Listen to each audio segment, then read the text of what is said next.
Momento.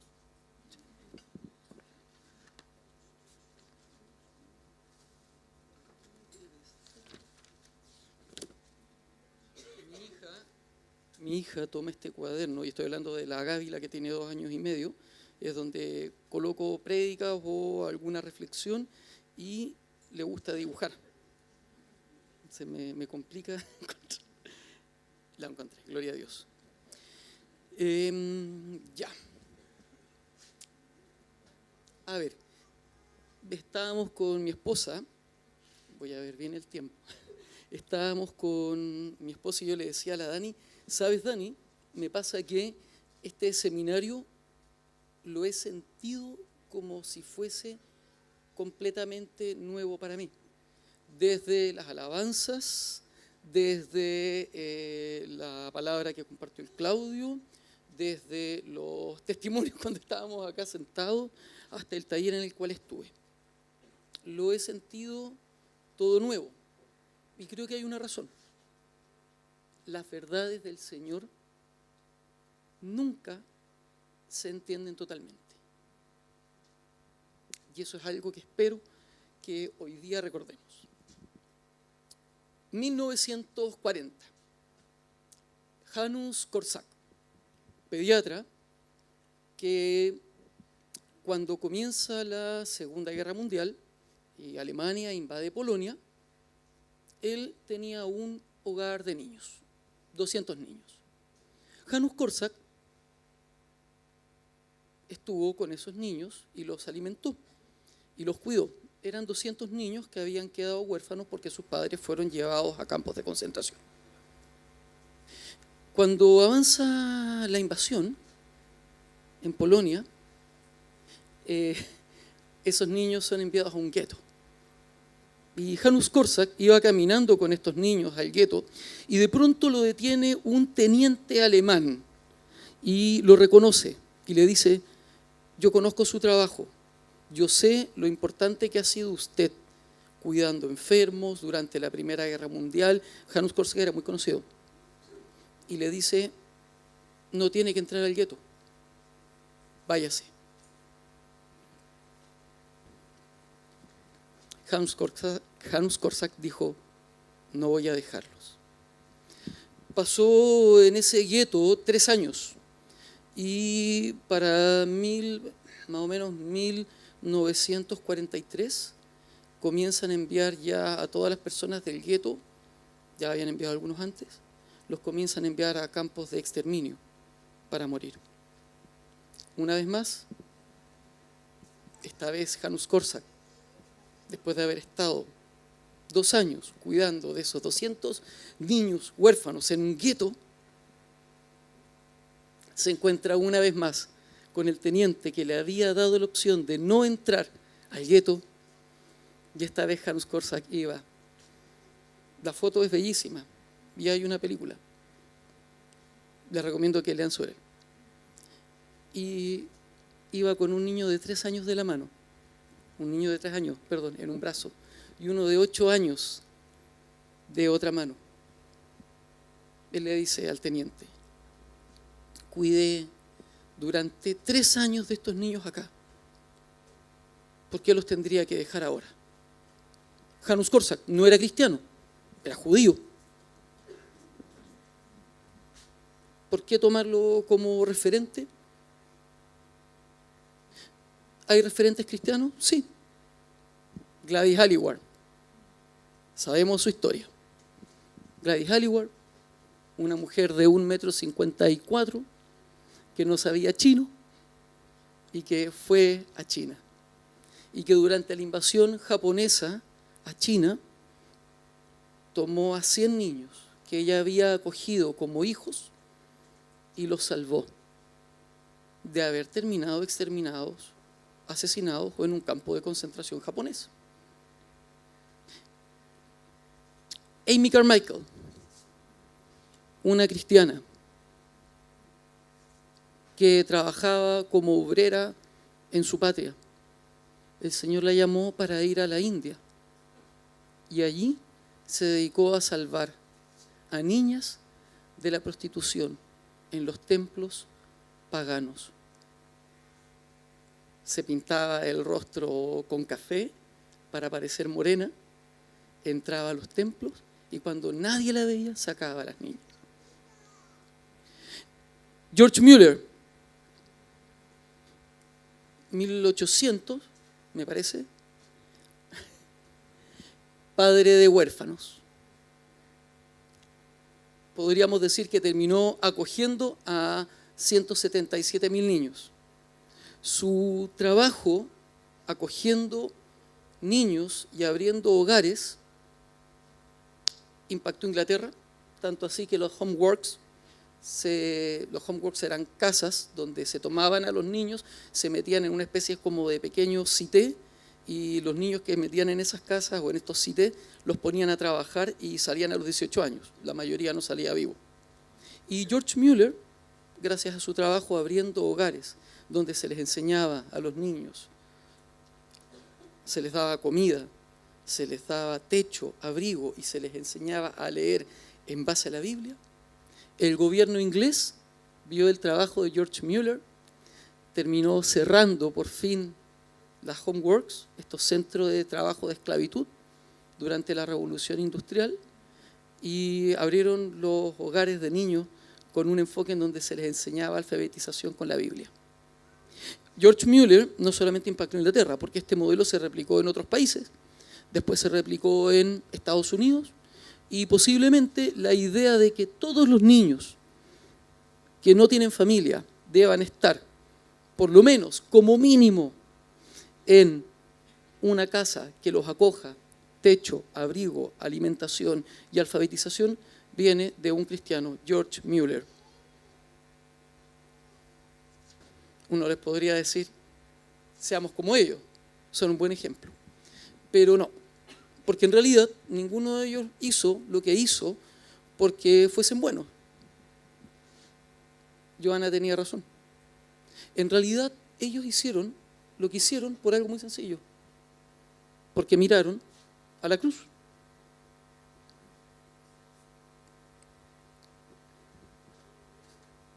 ¿A quién creen que encontraron en la cruz? A Cristo. Me voy a regular, no se preocupen. Y saben, encontraron a Cristo. ¿Y qué encontramos que nos dice la Biblia sobre Cristo? Porque Janusz Korczak, que no era cristiano, judío, él entendió una verdad.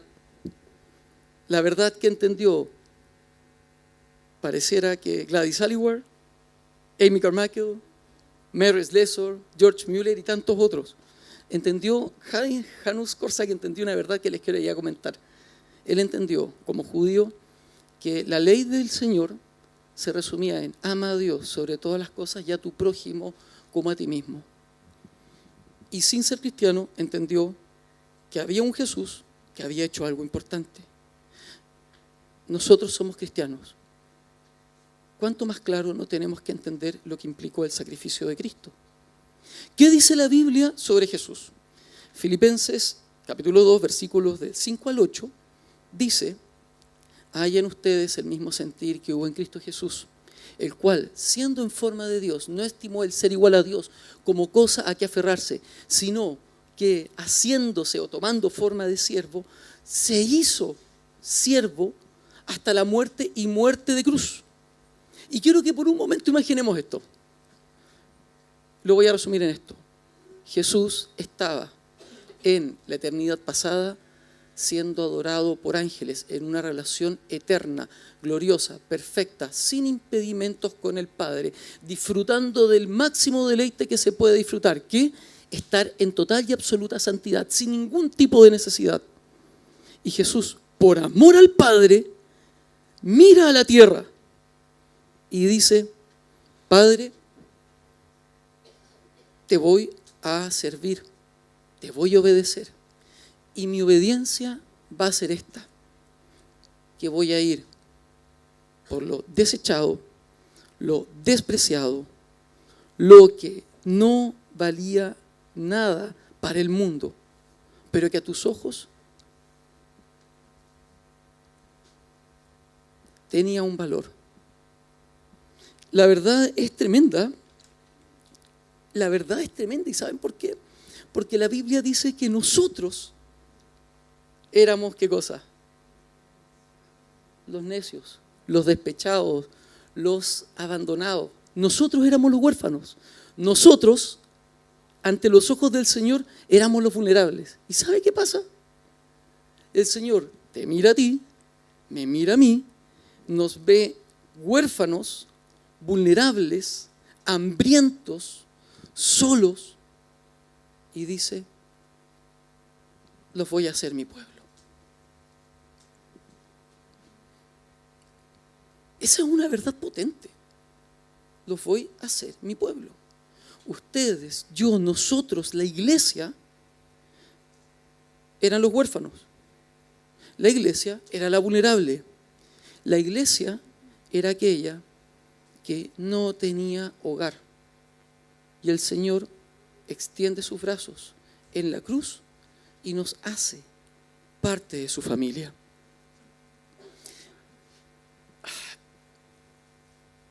No puedo decir lo que me pasa cuando pienso en esto, pero sí sé una cosa, y es esto: que el Señor se involucró con nosotros. El Señor en la cruz se involucra contigo y conmigo. En la cruz, Él no hace un vínculo general con muchas personas, sino Él te llama por tu nombre, te mira a los ojos y te dice, tú que eras vulnerable, ahora eres mío. Tú que eres huérfano, ahora eres mi hermano. Tú que no tenías familia, ahora eres parte de la familia del Padre eterno y celestial. Eso es una verdad. ¿Saben qué es lo tremendo? Que el Señor, en su eterna misericordia y en su eterno poder, dice que Él sigue haciendo la obra de acoger, de adoptar y de salvar por medio de su cuerpo. Y la pregunta es, ¿quién es su cuerpo ahora si el Señor está en los cielos? 1 Corintios 12, del 12 al 13, señala una verdad tremenda y es esta: la iglesia es el cuerpo del Señor. La iglesia es el cuerpo del Señor. Y el hecho de que la iglesia sea el cuerpo del Señor es una responsabilidad tremenda. No sé si ustedes alguna vez, o nosotros, yo mismo, mientras estaba escuchando a mis hermanos que compartían y hablaban acá adelante, han pensado una cosa: que el Señor quiere ir por los vulnerables, el Señor quiere ir por los huérfanos, el Señor quiere acercarse a todos aquellos que ante el mundo han sido desechados y despreciados. Pero ¿sabe qué es lo potente? Nosotros somos su cuerpo. Eso significa que el Señor se va a acercar a ellos, a los vulnerables, usando nuestros pies. Eso significa que el Señor, que quiere extenderle una mano a aquel que ha sido desechado por el mundo, lo va a hacer con nuestras manos. El Señor quiere abrazar a los niños que están en los hospitales abandonados, pero va a usar nuestros brazos. El Señor quiere que los niños que hoy no tienen familia lo miren a los ojos y vean que los ama. Y para eso va a usar tus ojos, para que tú mires a un niño a los ojos y él en tu mirada encuentre el amor del Señor. El Señor quiere usar tu boca, tus labios, tu voz, para decirle a un niño que nunca ha escuchado la palabra te amo, para que escuche un te amo, pero no un te amo nacido de carne, un te amo nacido del corazón del Señor. Somos su cuerpo. Amén, gloria a Dios. Somos su cuerpo. Eso significa que el Señor se acerca a los vulnerables por medio de nosotros. Abraza al vulnerable con nuestros brazos. Toma de la mano al vulnerable y lo protege con nuestras manos. Camina hacia ellos con nuestros pies y le da palabras de aliento con nuestra boca. Tenemos una responsabilidad tremenda si somos su cuerpo. ¿Podemos hacerlo? No. No, a menos que entendamos que el Señor dejó su Santo Espíritu. Porque no es en nuestras fuerzas, es en las del Señor. ¿Cómo podemos servir al Señor? ¿Cómo podemos servir a estos niños? Bueno, la Biblia dice que la mies es mucha y los obreros son pocos. Oren para que lleguen obreros a la mies. ¿Podemos adoptar? Gloria a Dios. ¿Podemos acoger? Gloria a Dios. ¿Podemos visitar? Gloria a Dios. ¿Podemos ofrendar? Gloria a Dios. Sin embargo, la carne siempre va a buscar excusas para hacer la voluntad del Señor. No sé si alguna vez su carne ha querido hacer algo bueno. Yo conozco la mía y la mía nunca quiere lo que el Señor quiere. Y si el Señor me dice hacer algo y mi carne me dice lo contrario, o la Biblia dice que hay que hacer algo y mi carne me dice lo contrario, sé a quién hay que hacerle caso. Y no es a mi carne. La carne va a decir, ¿sabes qué? Adoptar es mucho compromiso. Es cierto. Te va a decir, acoger, como decía en la mañana, implica sufrimiento. Es cierto. Ofrendar, no me alcanza el dinero. No lo sé. Visitar, estoy cansado y no tengo tiempo. Puede ser. ¿Saben, hermanos? Le voy a decir algo. Jesús no le puso ni una excusa al Padre cuando tuvo que subir a la cruz. No le puso excusas al Padre cuando el Padre lo mandó a ayunar. No le puso excusas al Padre cuando el Padre le dijo, no tendrás ni siquiera una roca donde recostar tu cabeza. No le puso excusas al Padre cuando el Padre lo mandó a nacer en un pesebre. Él solamente dijo, sea tu voluntad, no la mía. Pregunta, ¿estamos dispuestos a hacer la voluntad del Señor? ¿O preferimos hacer la nuestra?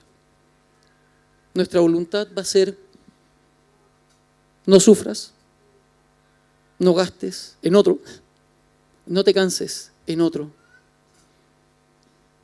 Pero la Biblia dice, para mí el vivir es Cristo y el morir es amén.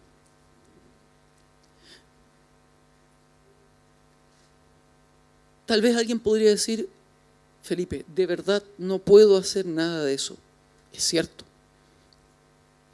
Pero así como la viuda que tenía 2 blancas y que era todo lo que tenía, el Señor tal vez te quiere movilizar a una cosa, a orar. Yo siempre le digo a mi hija que practica atletismo, hija, antes de aprender a correr, hay que caminar. ¿Saben, hermanos? Muchas veces los cristianos quieren emprender grandes obras y ser como George Mueller. Por eso digo que no hay que mirarlos a ellos, aunque son buenos referentes. O ser como Gladys Aylward, o tantos otros. Pero ¿saben qué, hermanos? El Señor llama a toda su iglesia a algo, y es a orar por los vulnerables. Yo les quiero hacer hoy día una pregunta. Antes de que piensen en acoger, gloria a Dios si lo hace. Antes de que piensen en adoptar, gloria a Dios si lo hace. ¿Estás orando por esos niños? Tal vez en efecto no puedes acoger, no puedes adoptar y no puedes visitar. Pero te aseguro que hoy, en este momento, hay al menos un niño en un hospital o en una residencia que necesita tu oración. A veces cuando la Biblia dice la mies es mucha, los obreros pocos, pensamos, Señor, mándame a ser misionero, gloria a Dios si lo hace. Permíteme ser pastor, gloria a Dios. Permíteme trabajar en la alabanza, gloria a Dios. ¿Saben qué es lo curioso? Que el versículo de la mies es mucha y los obreros son pocos, el Señor lo dice en relación a los vulnerables. Porque el Señor miró a la multitud y vio a la multitud, que eran como ovejas que no tenían pastor. Y ahí es donde el Señor dice, oren para que el Señor de la mies envíe obreros a su mies, porque la mies es mucha, los obreros son pocos, los vulnerables son muchos. Los que no, lamentablemente, pocos son los que están dispuestos a ir por ellos, a servirlos a ellos, a entender que ellos son importantes para mí.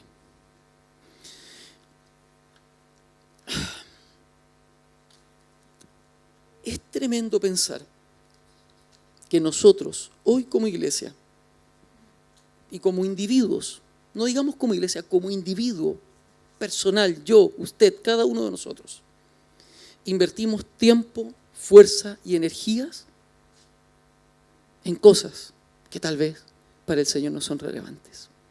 A mí me encanta hacer esta pregunta. ¿Cuándo se va usted de vacaciones? ¿Cuándo? ¿Ah? No. No te vas en enero. ¿Usted cuándo se va de vacaciones? En verano. Tampoco, los dos se equivocaron. Tan mal. ¿Saben por qué? Porque mientras tú tengas aliento de vida, estás en medio de una obra. Mientras haya aliento en ti, tú no estás de vacaciones. Tú estás aquí puesto en este mundo, en este lugar, hoy día con vida, para que sirvas al Señor. Tus vacaciones serán cuando un día cierres tus ojos y te encuentres en la gloria eterna con el Padre. Pero mientras tú estés acá en la tierra no estás de vacaciones. Dios te tiene con vida porque te tiene una obra, un trabajo y un propósito. ¿Cuál es ese, Felipe? No te puedo decir cuál es, pero sí te puedo decir cuál es. Porque sé una cosa, el servir a los vulnerables no es un llamado para un grupito chiquitito reducido dentro de una iglesia o unión cristiana. No, es un llamado a todos los que son parte de la iglesia. Es un llamado transversal a todos nosotros, sin importar edad, condición social, sexo, cuánto dinero ganes, porque todos podemos hacer algo. Podemos adoptar, amén. Podemos acoger, gloria a Dios. Podemos ofrendar, podemos visitar. Y si no tengo nada de eso para hacer, puedo cada día, en la mañana, elevar una oración por los niños que hoy no tienen padre y madre que intercedan por ellos. ¿Estás dispuesto a orar por los vulnerables? ¿Estás dispuesto a orar para que el Señor levante obreros, para que vayan y acojan a esos niños? ¿Para que vayan y los adopten? ¿Para que vayan y les demuestren que Dios es real? Porque tal vez, si tomas el riesgo de orar para que el Señor levante obreros para la mies, tú termines volviéndote la respuesta a esa oración. ¿Estamos dispuestos a hacer la respuesta a una oración que tal vez todavía no estamos haciendo? Dios se involucra con nosotros. Dios quiere que nos involucremos con los vulnerables. ¿Saben qué es lo tremendo? Que Dios también dice algo potente en su palabra. Y es esto. Tú lo dijiste en el taller. En Mateo, capítulo 25, del 31 al 46, el Señor dice que un día va a venir la gran promesa que todos esperamos. Y ese día separará a los corderos, a los cabritos, perdón, de las ovejas. Vengan los cabritos a la izquierda y les dirá: por cuanto no me cuidaron, por cuanto no me alimentaron, por cuanto no me abrazaron, por cuanto no me dieron un vaso de agua, me alimentaron, apártense de mí, porque lo que no hicieron con uno de los más pequeños, no me lo hicieron a mí. Y dirá a las ovejas: vengan a mi derecha, porque ustedes me abrazaron, me alimentaron, me cuidaron, estuvieron conmigo, me acogieron. ¿Cuándo hicimos eso, Señor? Cuando lo hicieron con uno de estos pequeños, lo hicieron conmigo. Yo sé que ese pasaje todos lo hemos leído, y sé que todos lo hemos leído, pero ¿entendemos lo que significa eso? A ver, no sé si alguno de ustedes en algún momento de su vida ha dicho: Señor,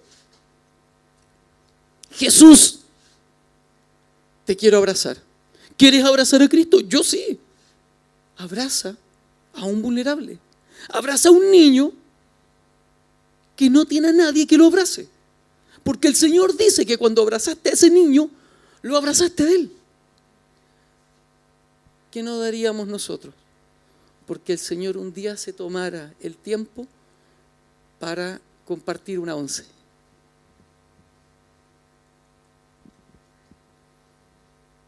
Reciba un niño que no tiene hogar y compártele de tu plato. Y en ese lugar, Cristo va a estar presente.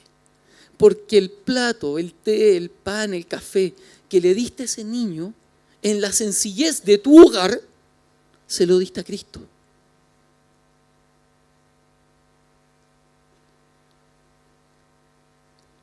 Cristo, te amo, pero no te veo. Y te lo quiero decir y quiero verte cara a cara. Tal vez nos cuesta entender que cuando le decimos a un niño vulnerable que no tiene hogar, te amo, es como si lo dijéramos al Señor Jesús. Porque no solo Jesús se involucró con los vulnerables, Jesús mismo, al venir a la tierra, se hizo vulnerable y padeció como nosotros. Y Él dice que el bien que le hacemos a un vulnerable es el bien que le hacemos a Él. Hermanos, queremos lo épico del Evangelio, queremos las grandes alabanzas, queremos la administración y queremos predicar frente a multitudes. ¿Eso está bien? Amén. Pero un día tú vas a estar en la presencia del Señor y el Señor va a valorar más el que en el silencio y el secreto de tu hogar y de tu habitación hayas orado por aquellos niños vulnerables que no conoces y que en las puertas y por las puertas de tu hogar hayas recibido a alguien que no tenía familia. Y en ese momento el Señor te dirá: buen siervo fiel, en lo poco fuiste fiel, en lo mucho te pondré.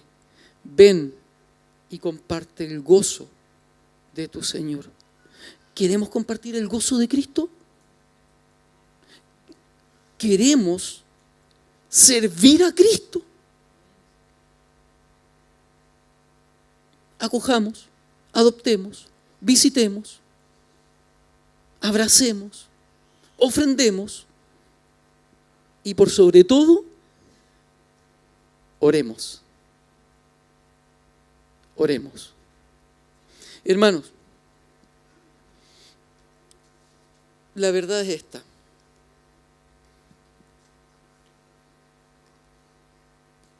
Si ustedes estudian la historia de los avivamientos de la iglesia, les voy a contar un secreto que no tengo anotado acá. Si usted estudia la historia de los avivamientos de la iglesia, casi siempre pensamos que los avivamientos vienen ligados a multitudes de miles que se convierten en un estadio. Mire, ¿sabe qué? La historia de la iglesia muestra un principio hermoso y bello. El avivamiento, el calor del Espíritu Santo en su pueblo, la presencia del Espíritu Santo en su pueblo, a lo largo de la historia, se ha visto en esto, en que la iglesia, en que cada uno de nosotros piense menos en su necesidad y más en el prójimo. Hay un principio hermoso en la historia de la iglesia. Avivamiento es igual a compromiso con los vulnerables. Hay un versículo que dice, la religión pura y sin mancha es esta. Y con esto voy terminando. ¿Cuál? Guardarnos del mal, del mundo, santificarnos y atender a quienes, a las viudas y a los vulnerables. Disculpen, una ñoñez técnica del área. Hay un conector y guardarte en santidad y atender a viudas y vulnerables. Ese conector y, CAI, significa que es uno y el otro. No es o uno o el otro. No es o me santifico o atiendo a los vulnerables. Quiero vivir, estoy listo. Atender, ya. Quiero. ¿Te das cuenta? Todos le tenemos esto a la Dani. No, broma. Pero ese pequeño conector CAI, en ese versículo, dice lo siguiente. Es y uno y el otro. Es decir, la verdadera religión. Pregunta, ¿cuál es la verdadera religión? El Evangelio. En términos concretos, el contexto es ese. ¿Sabe qué? El Evangelio es esto. Guardarnos en santidad y atender a los viudas y a los huérfanos. Involucrarnos con los vulnerables. Pero no es uno o el otro. Es uno y el otro. Una conexión trascendental e inmanente en ese pasaje, donde el Señor quiere decir una cosa, que no hay evangelio sin santidad, pero tampoco hay evangelio sin compromiso a los vulnerables. Santidad sin compromiso a los vulnerables termina siendo legalismo. Compromiso con los vulnerables sin santidad termina siendo acción social. El Señor quiere que vivamos en santidad, pero la verdadera santidad va a ir de la mano con el compromiso de los vulnerables. Y tal vez, solo tal vez, hoy tenemos luchas y no podemos vivir en santidad porque pensamos mucho en nosotros y poco en lo que el Señor quiere que pensemos, que es morir a nosotros para vivir para Él. No quiero que nadie se sienta culpable, porque no creo que haya que sentirse culpable, pero sí una cosa está clara. El Señor siempre nos llama a arrepentimiento. Nosotros con la Dani adoptamos. Esto no es un checklist, no significa adoptaron, están bien, porque no se trata de eso. El compromiso con los vulnerables es permanente y constante. Cada día tenemos que entender algo, que el Señor va a llamarnos a comprometernos más y más con los vulnerables. Porque Jesús se comprometió hasta dar su vida en la cruz. Pregunta, ¿estás dispuesto tú a comprometerte con Jesús a tal punto que puedas dar tu vida día a día, tu comodidad día a día, por demostrarle a un vulnerable que Dios lo ama? Hermanos, es una pregunta que nos tenemos que hacer, porque el Señor quiere eso de su iglesia, porque eso fue lo que Él hizo en la cruz. No estimó el ser igual a Dios, no estimó su comodidad como algo a que aferrarse, sino que se despojó para hacerse obediente hasta la muerte y muerte de cruz. Seamos obedientes nosotros, muramos a nuestra comodidad y estemos dispuestos a abrir nuestros brazos e involucrarnos con los vulnerables como el Señor dice y quiere que cada uno de nosotros de forma íntima y personal lo hagamos. No hay fórmulas, no hay métodos, solo hay una relación con Dios. Y sé que si usted ora para que el Señor levante obreros para la mies, el Señor le va a decir a usted, porque tiene el Espíritu Santo, cómo usted se debe involucrar con ellos. Y posiblemente el Señor los lleve por caminos que ustedes ni siquiera se han imaginado. Muchas bendiciones, hermanos.